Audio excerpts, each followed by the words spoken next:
पुण्यामध्ये गरवारे महाविद्यालयातल्या विद्यार्थ्यांमध्ये वादामधून झालेल्या मारहाण प्रकरणी 5 विद्यार्थ्यांना अटक करण्यात आली।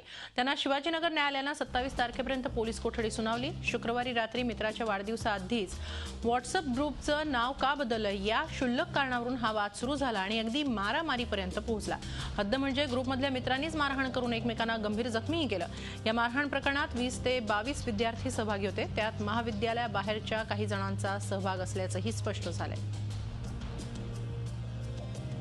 आरोपी हर्षद चौगुले, रोहन पेटकर असे इतर एकूण नावानिशी 12 आणि इतर 10 ते 12 एकूण 22 आरोपींनी एकूण 3 जणांना मारहाण केली। त्यापैकी एकाला गंभीर जखमी झालेला आहे। तो डोक्यात वार झाल्यामुळे त्याला त्यात तीक्ष्ण हत्याराने दगडाने वार केले असं फिर्याद आहे आणि त्याच्या आधारे पुढचा तपास डेक्कन पोलीस करत आहेत। आतापर्यंत एकूण 5 आरोपींना अटक करण्यात आलेला आहे आणि तपास चालू आहे। झी 24 तास रहा एक पाऊल पुढे।